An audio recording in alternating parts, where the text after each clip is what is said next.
그 시절 그대는 1장 서울의 한 대학병원 진료실 70대 초반의 한상규가 의사 앞에 앉아있다. 의사의 차분한 목소리가 울려 퍼진다. 경도인지장의 초기 단계입니다. 알츠하이머로 진행될 가능성이 높아 보입니다. 상규의 얼굴에는 놀람보다는 체념이 스며든다. 집으로 돌아온 상규를 맞이하는 것은 아들 지훈과 며느리 수진의 걱정 어린 얼굴들이다. 아버지, 이제 혼자 계시면 안 됩니다. 요양원을 알아봐야겠어요. 지훈의 말에 상규는 고개를 저으며 자신의 방으로 향한다. 40년간 교장으로 재직하며 수많은 제자들을 길러낸 그였지만 이제는 가족들에게조차 걱정거리가 된 것이다. 그날 밤 잠들지 못한 상규는 오래된 창고를 뒤지기 시작한다. 먼지투성이 상자들 사이에서 낡은 일기장 하나가 눈에 띈다. 1974년이라고 적힌 표지를 보는 순간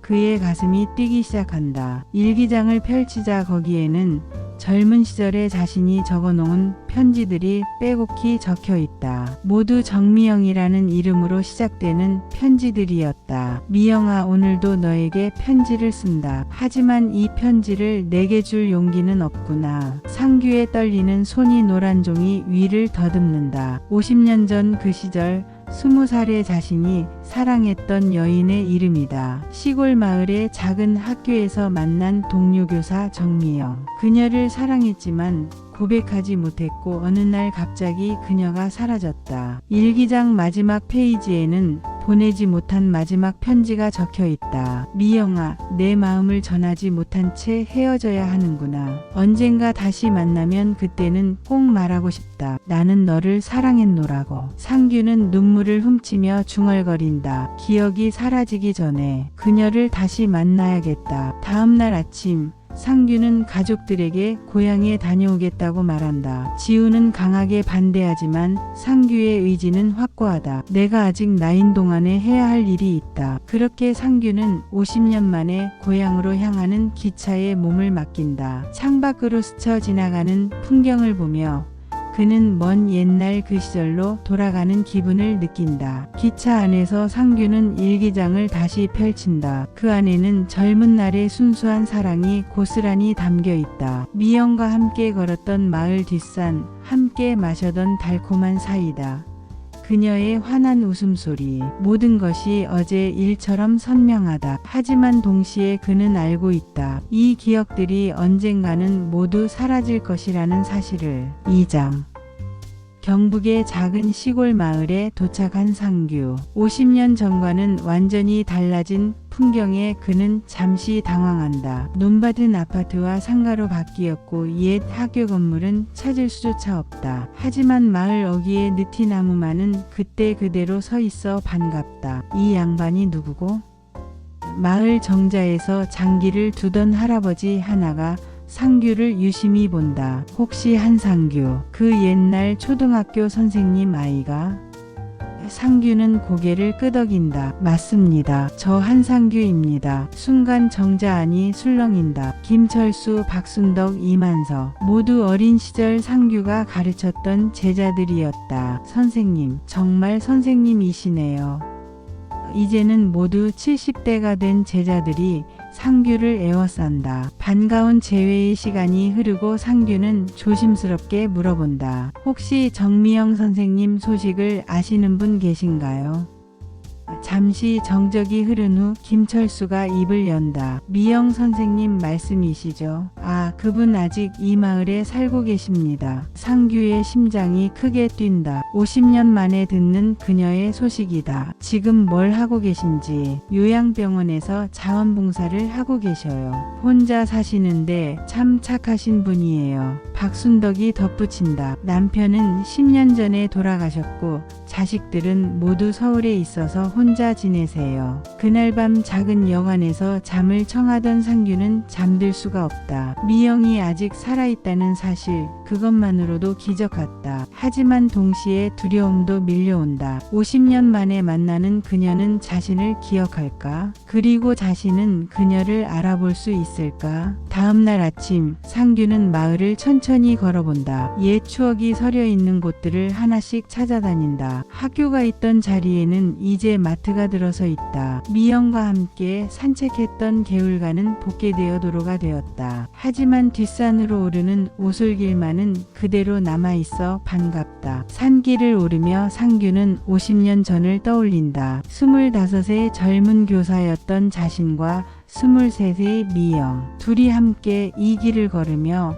아이들 이야기를 나누던 시간들. 미영의 맑은 웃음소리가 바람을 타고 들려오는 것만 같다. 상규 선생님, 저 꽃이 참 예쁘죠? 그녀가 들꽃을 가리키며 환하게 웃던 모습이 눈앞에 선하다. 산 정상에서 마을을 내려다보며 상규는 결심을 다진다. 내일은 요양병원에 가서 그녀를 만나야겠다. 50년 전 하지 못했던 말들을 전해야겠다. 기억이 흐려지기 전에 자신이 자신이던 시절의 마음을 그녀에게 전해야겠다. 서산으로 지는 해를 바라보며 상규는 가슴 깊이 묻어두었던 사랑을 다시 꺼내든다. 3장. 마을 요양병원 앞에 선 상규. 떨리는 마음으로 입구를 바라본다. 50년 만에 그녀를 다시 만난다는 생각에 가슴이 뛴다. 하지만 막상 들어갈 용기가 나지 않는다. 만약 그녀가 자신을 기억하지 못한다면, 아니면 반갑게 여기지 않는다면. 한참을 망설이던 상규는 병원 앞 벤치에 앉는다. 그때 병원 문이 열리며 한 여인이 나온다. 하얀 머리에 단정한 옷차림, 여전히 고든 자세로 걷는 모습, 한 번에 알아볼 수 있었다. 정미영이다. 70대가 된 지금도 그녀에게는 젊은 시절의 기품이 남아있다. 상규는 자리에서 일어나려 하지만 다리에 힘이 들어가지 않는다. 미영은 상규를 지나쳐 걸어간다. 그녀의 뒷모습을 바라보며 상규는 눈물을 참는다. 살아서 다시 볼 수 있다는 것만으로도 감사했다. 하지만 다가갈 용기가 나지 않는다. 며칠 동안 상규는 매일 요양병원 앞에서 미영을 기다린다. 그녀의 일상을 멀리서 지켜본다. 오전에는 환자들과 이야기를 나누고 오후에는 산책을 돕는다. 저녁에는 마지막으로 병실을 한 바퀴 돌아본 후 집으로 향한다. 50년이 지났지만 그녀는 여전히 다른 사람을 돌보는 일에 전념하고 있었다. 어느 날 오후 미영이 한 할머니와 함께 병원 뒷뜰을 산책하고 있다. 상규는 멀리서 그 모습을 바라본다. 할머니, 저기 코스모스가 참 예쁘죠? 미영의 목소리가 바람을 타고 들려온다. 50년 전과 똑같은 말투다. 그때도 그녀는 들꽃을 보며 같은 말을 했었다. 그날 저녁 상규는 마을 할아버지들과 함께 막걸리를 마신다. 선생님, 미영 선생님 만나보셨어요? 김철수가 묻는다. 상규는 고개를 젓는다. 못 만났습니다. 어떻게 다가가야 할지 모르겠어요. 그럼 우리가 중간에서 소개해 드릴까요? 하지만 상규는 고개를 젓는다. 이건 자신이 직접 해야 할 일이다. 밤늦게 여관으로 돌아온 상규는 일기장을 펼친다. 50년 전 그 시절에 자신이 적어놓은 편지들이 그를 위로한다. 미영아, 너를 사랑한다는 말을 왜 그때 하지 못했을까? 지금이라도 늦지 않았다면 좋겠다. 상규는 펜을 들어 새로운 편지를 쓰기 시작한다. 50년 후에 자신이 50년 전에 그녀에게 쓰는 편지를. 미영아, 반세기가 지나 너를 다시 찾았다. 기억이 사라지기 전에 꼭 전하고 싶은 말이 있다. 그 시절 나는 너를 정말 사랑했다. 지금도 그 마음은 변함없다. 편지를 다 쓰고 나서 상규는 창밖을 바라본다. 내일은 용기를 내어 그녀에게 다가가야겠다. 더 이상 미룰 수 없다. 시간이 얼마 남지 않았으니까. 4장. 서울에서 급하게 내려온 아들 지훈이 여관에 도착한다. 아버지, 뭐 하시는 거예요? 병원에서 연락이 왔어요. 정기 검진도 놓치시고. 지훈의 목소리에는 걱정과 짜증이 섞여 있다. 상규는 차분하게 대답한다. 아직 할 일이 남았다. 무슨 할 일이요?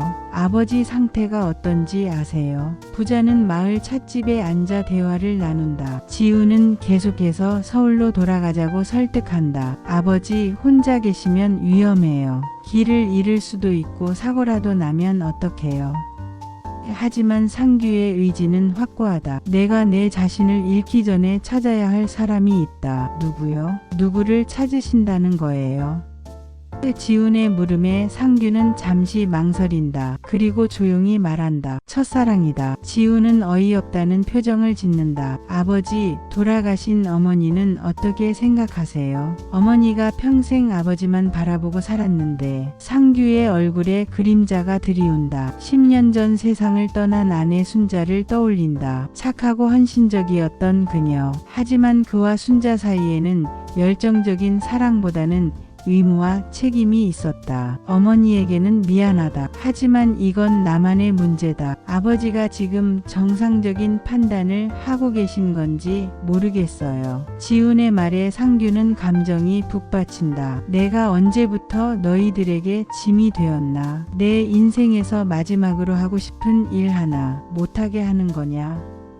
부자 간의 갈등이 깊어진다. 그날 밤 지훈은 상규의 일기장을 발견한다. 아버지의 허락 없이 몰래 읽어본다. 거기에는 아버지의 젊은 시절이 고스란히 담겨 있다. 정미영이라는 여인에 대한 순수한 사랑, 전하지 못한 마음들. 지훈은 처음으로 아버지의 또 다른 모습을 발견한다. 아버지도 한때는 누군가를 이렇게 사랑했구나. 지훈은 복잡한 마음이 든다. 평생 자신들만 바라보며 살아온 줄 알았던 아버지에게 이런 비밀이 있었다니. 하지만 동시에 걱정도 된다. 치매 초기인 아버지가 옛 기억에 매달려 현실을 받아들이지 못하는 건 아닐까. 다음날 아침, 지훈은 아버지에게 일주일만 시간을 달라고 말한다. 일주일 후에는 꼭 서울로 돌아가세요. 그리고 절대 혼자 돌아다니지 마세요. 상규는 고개를 끄덕인다. 일주일 그 시간이면 충분하다. 미영을 만나고 50년 전의 마음을 전할 수 있을 것이다. 지훈은 불안한 마음으로 서울로 돌아간다. 아버지의 마지막 소원을 이루어드리고 싶으면서도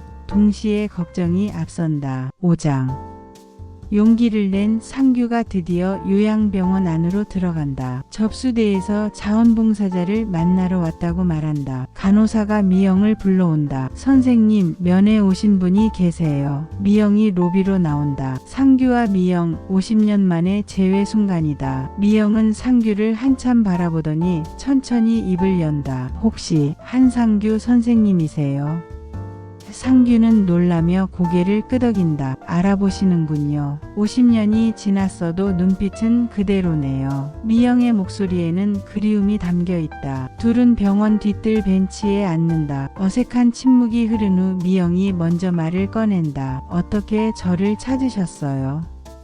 상규는 일기장 이야기를 들려준다. 보내지 못한 편지들을 발견했다고. 기억이 사라지기 전에 전하고 싶은 말이 있다고. 그 시절 참 순수했죠. 미영이 먼 곳을 바라보며 말한다. 저도 선생님을 좋아했어요. 하지만 그때는 말할 용기가 없었죠. 상규는 깜짝 놀란다. 정말요? 저도 그랬는데. 둘은 50년 전에 서로의 마음을 뒤늦게 확인한다. 그런데 왜 갑자기 사라지셨어요? 상규의 질문에 미영의 얼굴이 어두워진다. 아버지가 갑자기 쓰러지셔서 서울로 급히 가야 했어요. 인사도 제대로 못 드리고. 그때 선생님께 편지를 썼는데 받으셨나요? 편지요. 상규는 기억을 더듬는다. 그런 편지는 받은 적이 없다. 미영이 설명한다. 당시 학교 교장이 상규가 서울로 발령 난다며 편지를 대신 전해주겠다고 했다는 것이다. 하지만 그 편지는 상규에게 전달되지 않았다. 50년 동안 오해하고 살았네요. 두 사람은 운명의 장난 같은 상황에 씁쓸해한다. 해가 지면서 둘은 마을을 함께 걷는다. 50년 전처럼 나란히 걸으며 그동안의 이야기를 나눈다. 미영은 서울에서 만난 남편과 결혼해 두 아이를 키웠고 남편이 죽은 후 고향으로 돌아왔다고 했다. 행복하셨어요?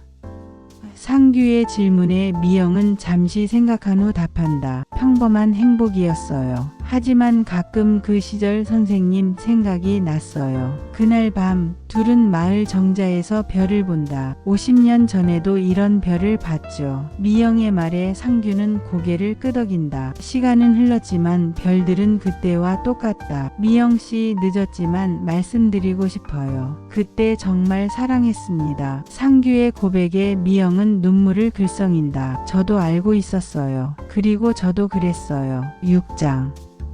며칠이 지나면서 상규의 기억 혼란이 심해진다. 가끔 현재의 미영을 50년 전의 젊은 미영과 혼동한다. 미영씨, 오늘 아이들과 수업은 어땠어요?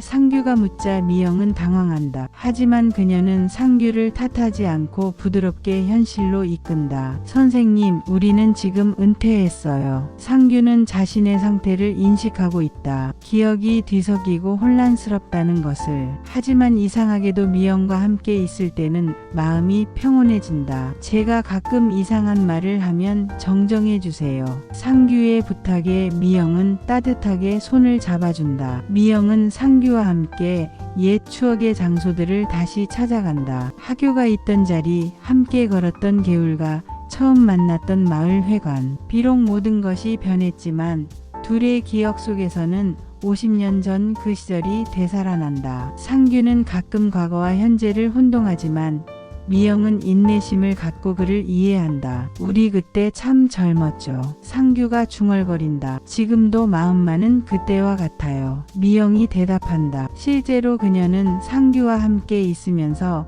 자신도 젊어지는 기분을 느낀다. 70대의 몸이지만 마음은 20대의 그 시절로 돌아간 것 같다. 어느 날 상규는 길을 잃고 헤맨다. 미영이 마을 사람들과 함께 그를 찾아 나선다. 한참 후 마을 뒷산에서 상규를 발견한다. 그는 나무 아래 앉아 하늘을 바라보고 있다. 미영 씨가 올 줄 알았어요. 상규의 말에 미영은 안도의 한숨을 쉰다. 선생님, 무서우세요?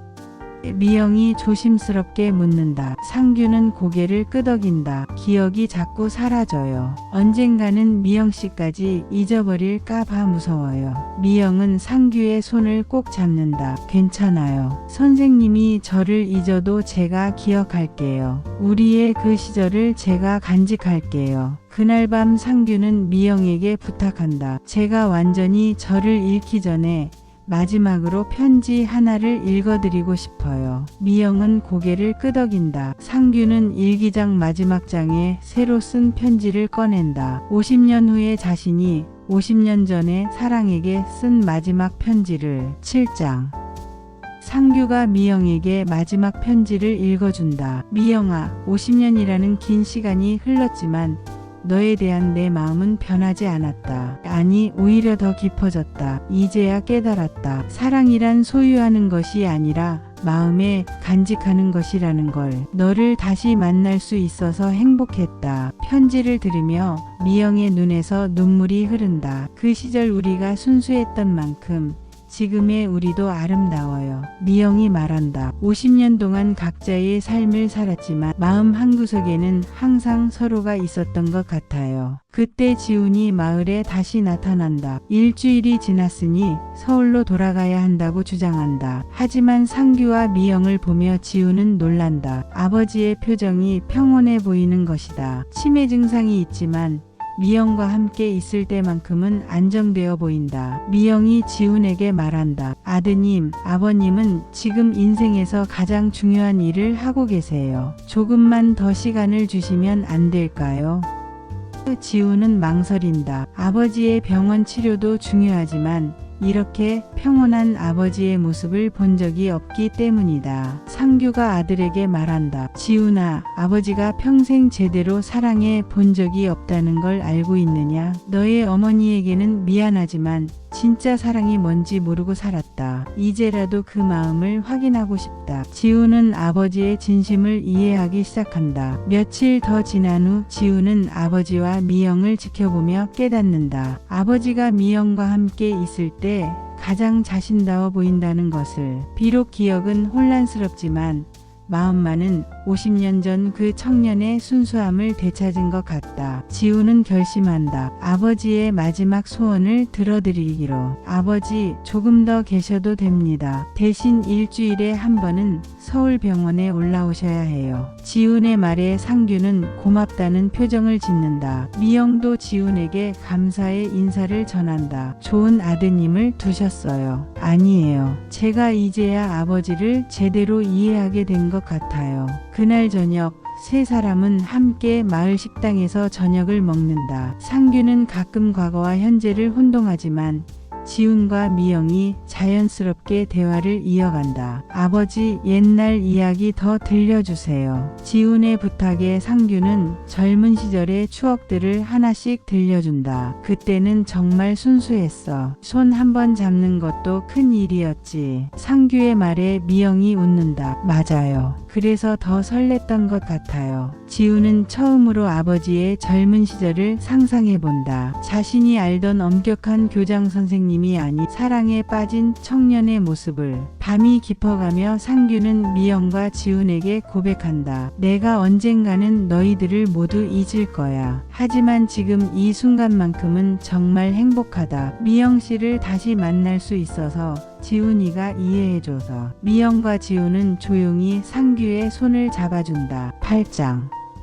3년 후 상규는 서울의 한 요양원에 입원해 있다. 치매가 많이 진행되어 대부분의 기억을 잃었다. 가족들도 가끔 알아보지 못한다. 하지만 매주 목요일마다 한 여인이 찾아온다. 미영이다. 그녀는 3년 동안 한 번도 빠뜨리지 않고 상규를 찾아왔다. 안녕하세요, 상규 선생님. 미영이 밝은 목소리로 인사한다. 상규는 그녀를 빤히 바라보지만 누구인지 기억하지 못한다. 하지만 이상하게도 그녀가 오면 마음이 편안해진다. 어디서 많이 본 분 같은데. 상규가 중얼거린다. 미영은 매번 같은 이야기를 들려준다. 50년 전 작은 마을에서 만났던 젊은 교사들의 이야기를. 함께 걸었던 뒷산길, 마셨던 달콤한 사이다.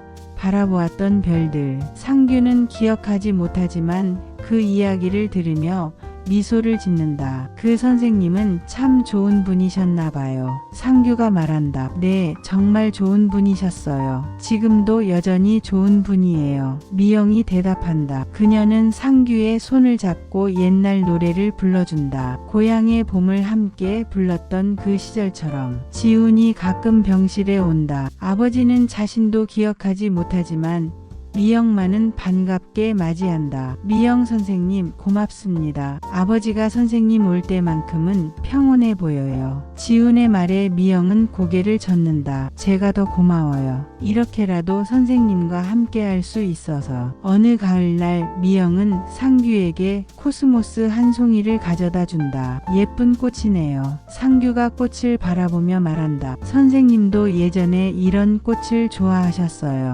미영의 말에 상규는 어렴풋이 무언가를 떠올리는 듯하다. 하지만 구체적인 기억은 나지 않는다. 창밖으로 코스모스가 흩날리는 오후 상규와 미영은 나란히 앉아있다. 그대는. 상규가 갑자기 입을 연다. 그대는 어디서 많이 본 사람 같소. 미영의 눈에서 눈물이 흐른다. 상규가 자신을 기억하지 못해도 마음 깊은 곳에서는 여전히 그녀를 알아보고 있는 것 같다. 저도 선생님이 낯이 익어요. 미영이 대답한다. 상규는 미영의 손을 잡는다. 기억은 없지만 이 손이 따뜻하다는 걸 안다. 두 사람은 아무 말 없이 손을 맞잡고 앉아있다. 창밖으로 석양이 지고 코스모스가 바람에 흩날린다. 그 순간 시간이 멈춘 것 같다. 50년 전 그 시절의 사랑이 비록 기억은 사라졌지만 마음 깊은 곳에서 여전히 살아 숨쉬고 있다. 사랑은 기억을 넘어선 것이었다. 마음에서 마음으로 전해지는 따뜻함이었다. 미영은 조용히 중얼거린다. 영원히 기억할게요. 우리의 그 시절을. 석양 속에서 두 사람의 그림자가 하나로 겹쳐진다. 구독과 좋아요는 큰 힘이 됩니다.